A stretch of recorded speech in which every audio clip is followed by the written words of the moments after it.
على العدوان الأمريكي البريطاني على بلدنا، نفذت القوات البحرية في القوات المسلحة اليمنية وبعون الله تعالى عملية استهداف لسفينة نفطية بريطانية مارلين لواندا في خليج عدن بعدد من الصواريخ البحرية المناسبة، وكانت الإصابة مباشرة ما أدى إلى احتراقها بفضل الله.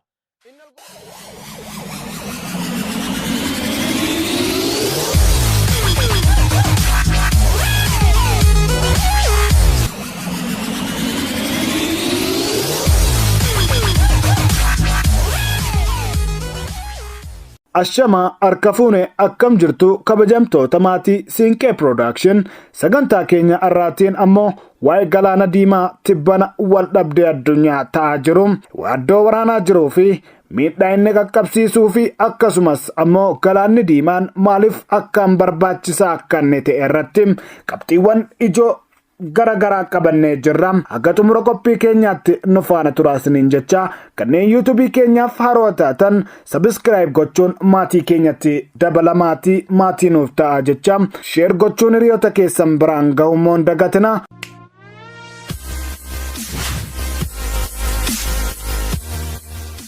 Egaan ardii Afrikaa fi biyyoota Arabaa jidduu ciisee kan jiru biyyoota lixaa addunyaa bahaa waliin kan wal quunnamsiisu galaanni diimaan dhiyeenya kana qabxii wal dhibdee ta'utti jira.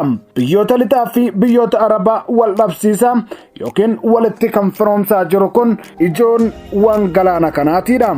Erga waraanni Israa'el eegaleen asitti ji'oota 7 darban keessa atakaaroon galaana kanaa wal qabatu akkaan hammaachaa jira.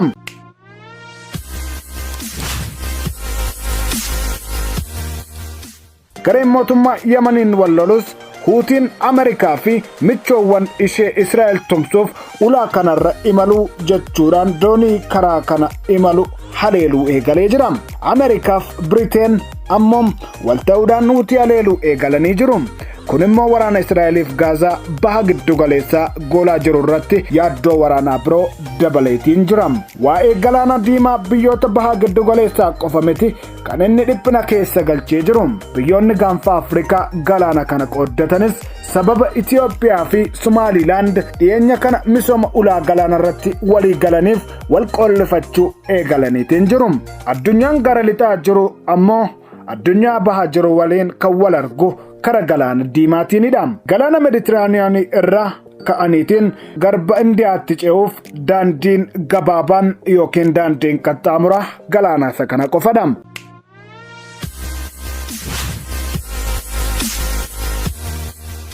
Dooniin bo'oo Siwiiz gara garba Indiyaa yabalu yookiin ammoo garba Indiyaarraa gara bo'oo Siwiiz imalu karra Baabel Mandaabii fi galaana diimaa kana keessa darbuun dirqamatti ta'a.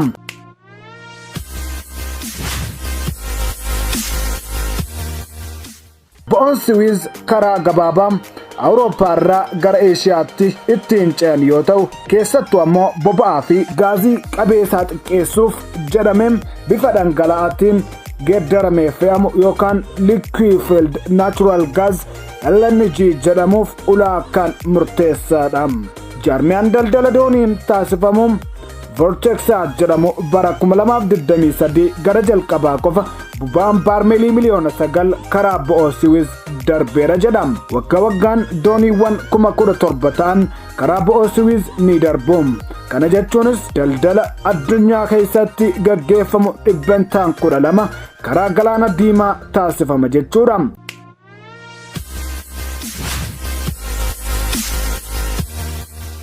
Meeshaaleen daldalaa karaa kana darban doolaara tiriliyoona 1tti tilmaamamu. Akka xiinxala jaarmiyaa S&P Global Market Intelligence jedhamutti meeshaalee Eeshiyaa fi galoo galaanarraa gara Awurooppaa, kaaba Afrikaa fi baha giddu galeessaa galan keessaa 15 kan ta'an gara galaana diimaa geejjibsiifamu. Geejjibi kun boba'aa qulqullaa'e 21.5 fi boba'aa jigita ammoo 13 dabalata. Garuu waa'ee boba'aa qofaa miti. Dooniiwwan fe'umsaa meeshaalee garaagaraa suuqii keessatti arginu kanneen akka TV, huccuu, meeshaa ispoortii fi meeshaalee elektirooniksii kan fe'an karaa galaana kana darbu. Biyyoonni Afrikaa fi Arabaa gidduutti kan argamu kun galaanni diimaan bo'oo Suwiz irraa eegaleetiin haga Baabel Mandaabii fi galoo galaana Adeeniittiin biyyoota akka Saudi Arabiyaa, Sudaan, Masrii, Eertiraa, Yemanii fi Jibuutiin marfameetu jira. Gaanfa Afrikaa irraa Jibuutiitti aantee galoo galaana Aden kan qooddattu kutaa Somaaliyaa irraa adda baatee of bulchitu Somaaliilaandidha.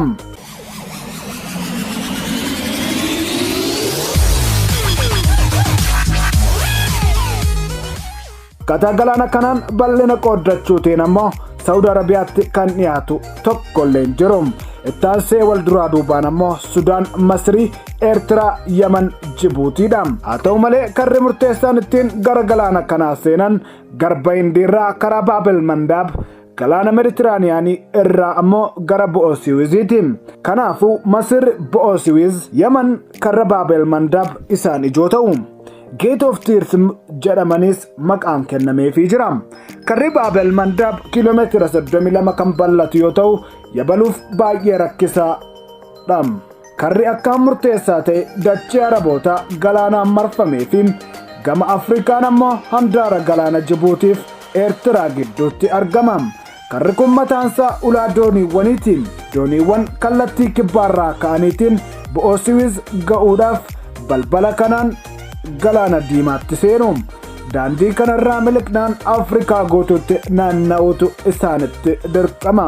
Qarqara kibba Afrikaarraan gara bo'oo Suwiz imaluun dirqamatti ta'a. Kanaaf dooniiwwan karaa kana filatu. Waggaatti yoo xiqqaates dooniiwwan 17,000 keessummeessa. Daldalli addunyaas dhibbantaa 10 olis karaa kanaan raawwatama. Egaan atakaaroo fi yaaddoo waraanaa jiruun wal qabateen gareenuuti maqaan isaa Ansaarallaa yookaan duuka buutota Allaa jedhamuunis beekaman karra Baabel Mandaab irratti cichanii haleellaa geggeessuu irratti argamu. Amma qarqara galaana diimaa keessattuu ammoo Baabel Mandaabiin dabalatee kutaalee Yemen harka caalu finciltoota kanatu to'atee jira. Waraana Israa'el Gaazaa gidduutti jabaatee hordofuudhaan Huutiin obboloota keenya Gaazaa deeggarra jechuun misaa'ila diroonii hedduu fi gara Israa'elitti dhukaasuu eegaltee jirti. Kana malees hidhattoonni Huutii ammoo dooniiwwan daldala ulaa galaanaa diimaarra qaxxaamuranii fi gara Israa'elitti qajeelan irratti qiyyaafattee jirti. Iraan meeshaa waraanaa fi leenjii teekinooloojii dirooniif misaa'ilaan garee hidhattoota kana deeggarti.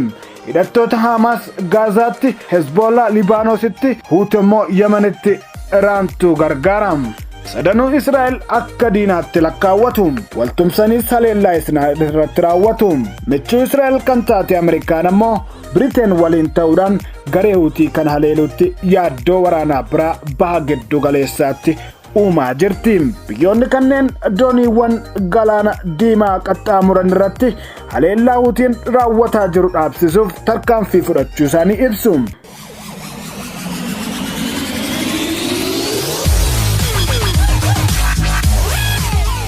Huutiin garuu hanga haleellaan Israa'el Gaazaa keessatti raawwatamu hin dhaabbannetti haleellaan ishii kan itti fufu ta'uu irra deddeebitee dhaadachaa jirti. Ulaa galaanaa diimaa kana to'atee kan jiru Huutiin waan harkaa qabu kana fayyadamuudhaan waraana qindaa'aa Saudi Arabiyaan durfamu kan deeggarsa Ameerikaa qabu isa irratti baname haaloo ba'uudhaaf jecha akka xiinxaltoonni jedhanitti waraana banuu kan itti fufu ta'a. Huutiin karra galaana diimaa kan ta'e Baabel Mandaab itti cufuun Saudi kan qarqara galaana bal'aa qabdu hubuu akka danda'us dhaadachuutti jira. Ameerikaaf Biriteen hanga Huutiin haleellaa doonii isaanirraa dhaabutti isaanis haleellaa akka itti fufan ibsuutti jiru. Huutiin ammoo amma waraanni Gaazaa dhaabatutti doonii karaa kanaan darbu akka haleelu dhaabachuu jira. Atakaaroon kun waraanni biraa karaa Yemen baha giddu galeessaa keessatti dhalachuu akka malu akeeka jedhu xiinxaltoonni siyaasaa.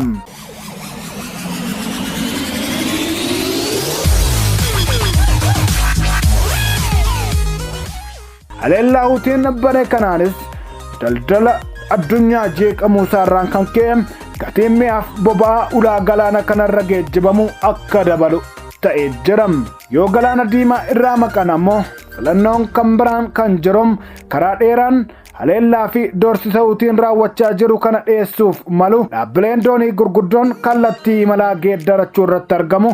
Karaa dheeraan kunis fiixee Afrikaa kibbaa imaluuf dirqama isaanitti ta'a. Dooniiwwan galaana diimaarraa kallattii biraatti jijjiirrachuu irraa kan ka'es walitti hidhata gabaa fi dhiyeessii meeshaalee irratti dhiibbaan gahaatii jira. Dhaabbata S&P Global Market Intelligence jedhamutti ammoo qorannoo hidhata gabaa kan dursan Chris Rogers maamiltoota meeshaalee dooniiwwan kanneeniin fe'aman kanatti gargaaraman irra dhiibbaa guddaatu qaqqaba jechuutti argamu. Meeshaaleen yeroo suuqiiwwan qaqqaban ni harkifatu. Sababa fageenya karaa dheeraan imalaniif galaanarra duraan irratti gara fageenya maayilii 3,500 itti dabalama. Dooniiwwan konteenara baatan ammoo yoo xiqqaate guyyoota 10 imaluutu irraa eegama. Fageenyi dabalataa kun dhaabbileen geejjibaas baasii guddaa isaan baasisa. Ji'oota darban keessas kaffaltiin geejjibaa 4% kan dabale yoo ta'u baasiin kun maamiltoota biras ni qaqqaba.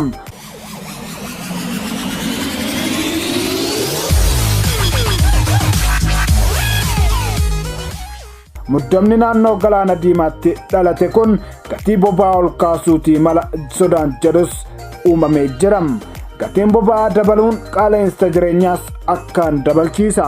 Bishaan garba Indiyaan wal quunnamu kun egaan galaanni diimaan bo'oo Suwiz irraa hanga galoo galaana Adenitti kiiloomeetira 1,400 kan dheeratu, bal'inni isaa guddaan ammoo kiiloomeetira 355. Dho'iinsa lafaa guddaa gaanfa Afrikaa fi biyyoota Arabaa bishaaniin marfaman gidduutti ta'een kan uumame yoo ta'u, galaanni kun Saudi Arabiyaa, Sudaan, Masrii, Eertiraa, Yemen, Jibuutii akkasumas Somaaliyaa marseetiin jira.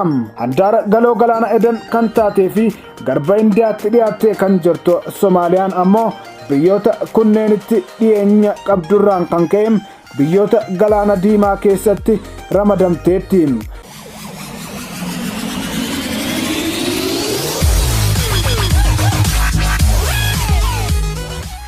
Karaa kaabaa bo'ootiin ammoo Suwiz kan bulchiinsa Masrii jala jiru akkasumas kallattii kibbaan kan Ribaab El Mandaab kan harka Huutii Yemen jiru ulaawwan murteessoo galaana kanaa ta'uun beekamu. Ulaa dhiphoo garuu akkaan murteessaa ta'e kan gama Afrikaan Jibuutii fi biyyoota galoo galaanaan ammoo Yemenii gidduutti argama.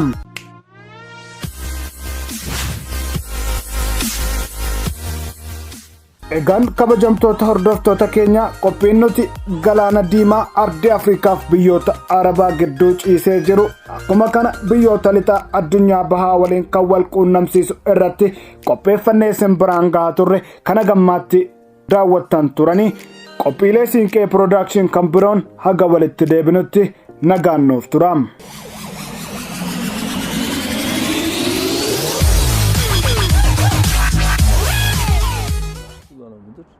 Bu orantısız güç kullanımını şu anda Amerika karşısında kendini nasıl korur ona bakmakta. İngiltere zaten Amerika ile beraber bu süreç içerisinde hep adımını atmıştır. Atmaya devam ediyor. Tabii şu anda Kızıldeniz'i malum bunlar bir adeta kan gölüne çevirme hevesi içerisindeler. Ve Yemen Husilerle şu anda bütün güçleri